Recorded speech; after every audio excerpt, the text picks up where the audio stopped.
e com isso ele funciona, que é uma belezinha. Ah lá, chegou a mensagem, funcionou.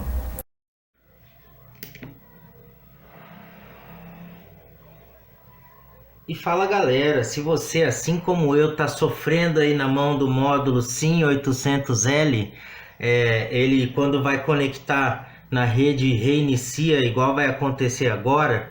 Ah lá, reiniciou.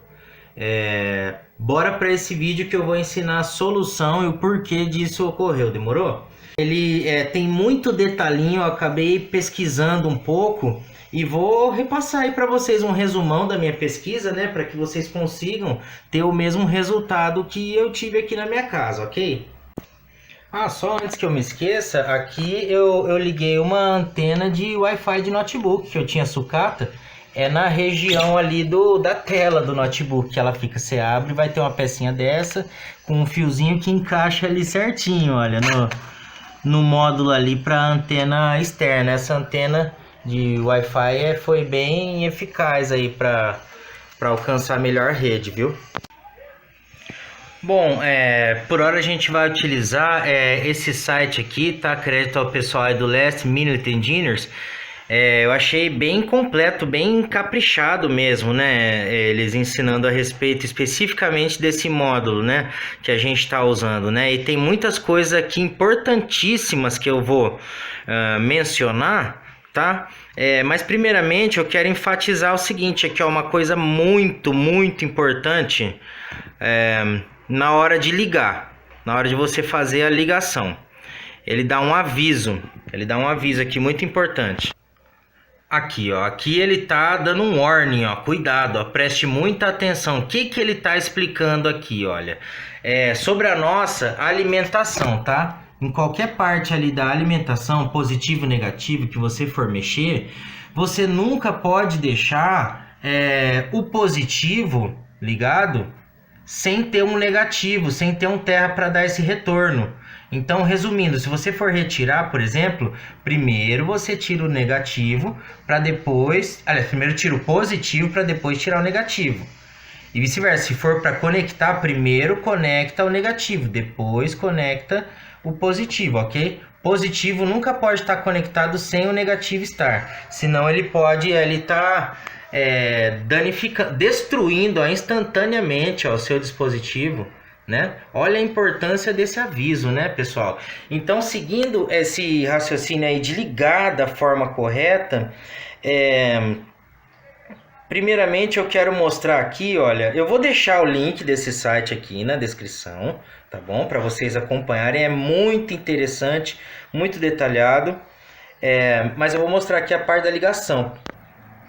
Porque tem um detalhe aqui, olha, que muitos sites não utilizaram, né? Que é esses resistores aqui, certo? Esses resistores aqui para proteger o seu módulo. Esse módulo ele é muito sensível. Então, para não ter retorno aqui do Arduino, a grosso modo, né? Então, tanto ligando na bateria, quanto ligando ali na fonte, né? E eu quero enfatizar mais uma coisa. Para você obter exatamente ali a tensão e a corrente necessária para esse módulo, o pessoal recomenda dessa bateria tipo LiPo. Ó, a maioria dos sites vai ter dessa bateria LiPo, tá? Porque as baterias convencionais podem não alcançar o pico de corrente. Esse módulo aqui, ele costuma ter muito problema com o pico de corrente. O pessoal confunde com o pico de tensão e dali a pouco a gente já vai verificar no multímetro que não. O problema aqui é pico de corrente, tá? Para quem quiser estudar outras alternativas, foca nessa história de pico de corrente. Então, da mesma forma que é exigido uma bateria apropriada, se você for ligar na fonte, você tem que adquirir um desse daqui, baratinho no Mercado Livre, que é o Bulk USB. Bulk, esqueci o nome agora, enfim, é o regulador de tensão, brasileiramente dizendo, tá? Você precisa de um regulador de tensão desse, vai ter um modelo ali no site, para você ligar na fonte, e mesmo assim continua sendo necessário você fazer a ligação desses resistores aqui, né? Vai ter ali no site certinho, e foi assim que eu fiz no meu ali. Deixa eu ver se eu consigo focar.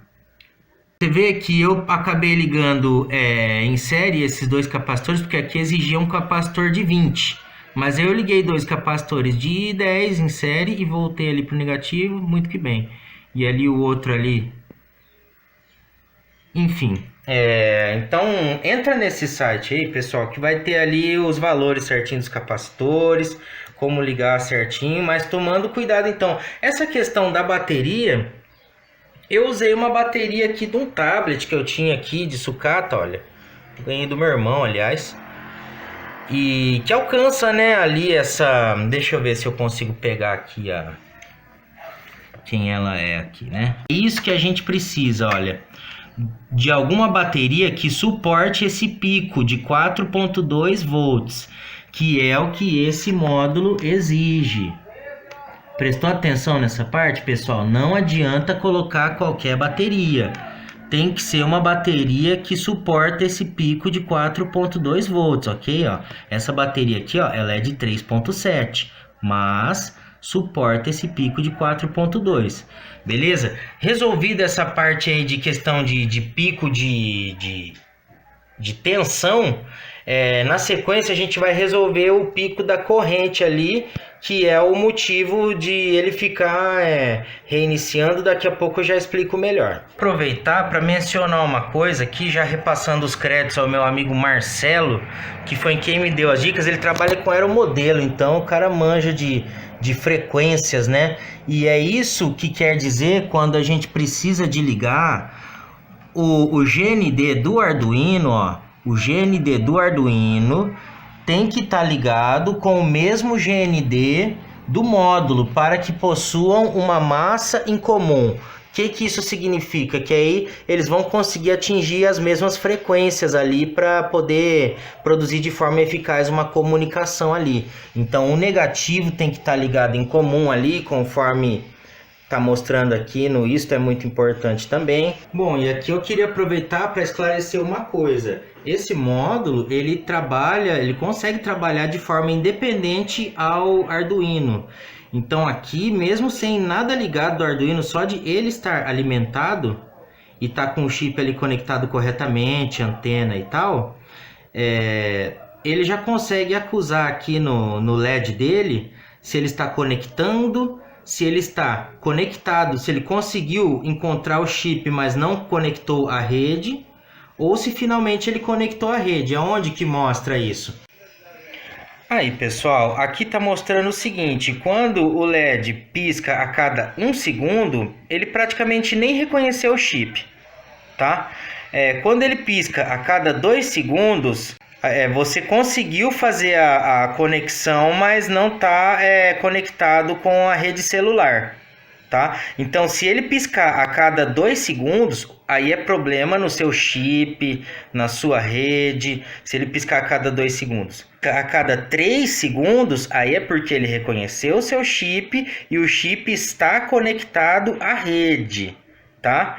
Deixa eu te mostrar o jeito certo de colocar o chip.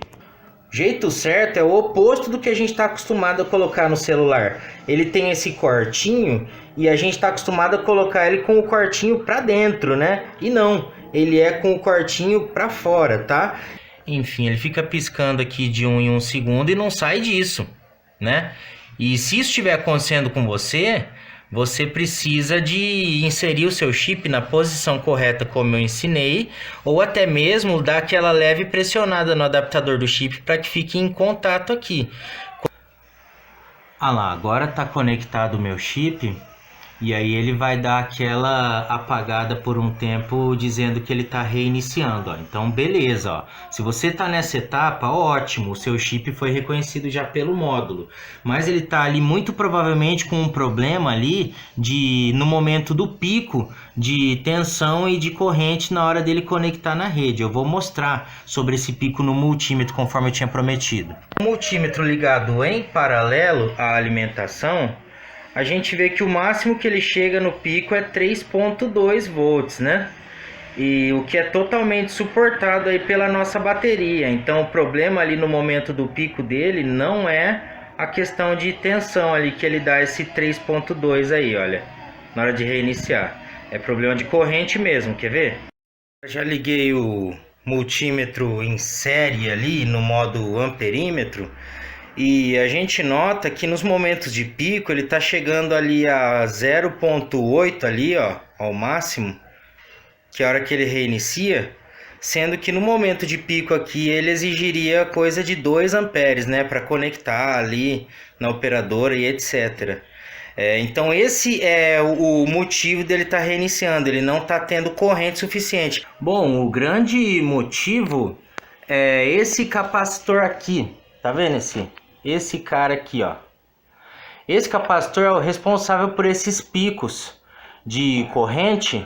Mas o que acontece? Em versões anteriores ele era muito mais forte e ultimamente ele vem sendo fabricado pelos chineses utilizando aquele menor valor possível permitido mesmo. Então, teoricamente ele funcionaria, mas na prática ele acaba não funcionando, tá?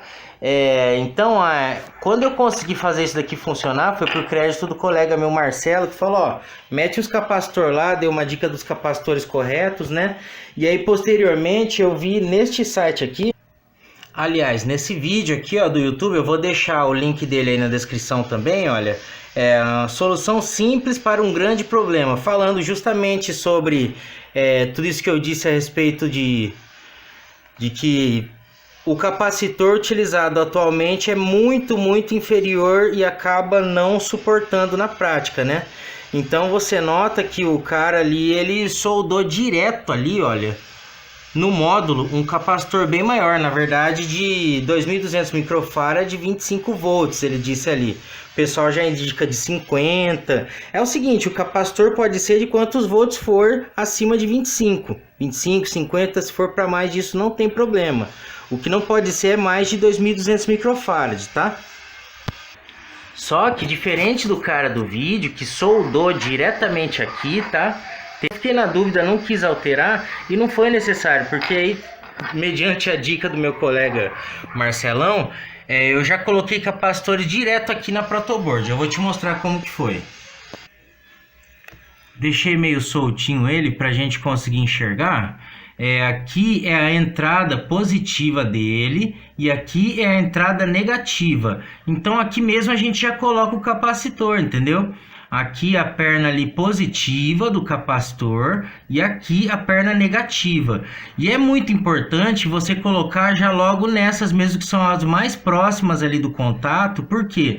Porque esses fiozinhos, vamos dizer, interno da protoboard não suporta esses 2 amperes de corrente. Então se você colocar o capacitor em algum outro ponto da protoboard, às vezes não funciona como aconteceu comigo. Só funcionou quando eu coloquei diretamente aqui mesmo, tá? Eu liguei positivo com positivo aqui, negativo com negativo, mas você precisaria só assim, ó, de 2.200 microfarad de 50 volts, é o mais indicado. Que dizem ali que de 50 volts melhora inclusive o sinal do módulo para que ele conecte de forma eficaz, tá? Então eu vou conectar aqui o mais próximo possível, vou poupar vocês de assim meu sofrimento, né? Vou conectar aqui e já volto. Bom, galera, vou ligar agora então. E já vai ser possível verificar que vai funcionar, tá?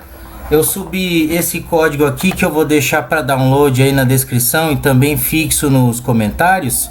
Mas então vamos recapitular como que eu consegui fazer funcionar. Bom, a bateria tem que ser apropriada para chegar num pico de tensão de 4.2 volts. Ah lá, conectou. E para alcançar o pico de corrente eu coloquei capacitor aqui, ó, positivo aqui e negativo aqui. E com isso ele funciona, que é uma belezinha. Ah lá, chegou a mensagem. Funcionou. No mais, certifiquem-se que está aqui nos pinos 3 e 2 o seu TX e RX, né? Caso contrário, corrijam aqui no seu código. Eu coloquei esse delay de 20 segundos, podem alterar se quiser, justamente para esperar ele conectar. E aqui você coloca, né, o seu telefone com o DDD, né? Aqui você vai colocar o texto que quiser e assim você consegue fazer um teste básico de que seu módulo esteja funcionando corretamente. No mais, muito obrigado, espero que tenham curtido e até a próxima.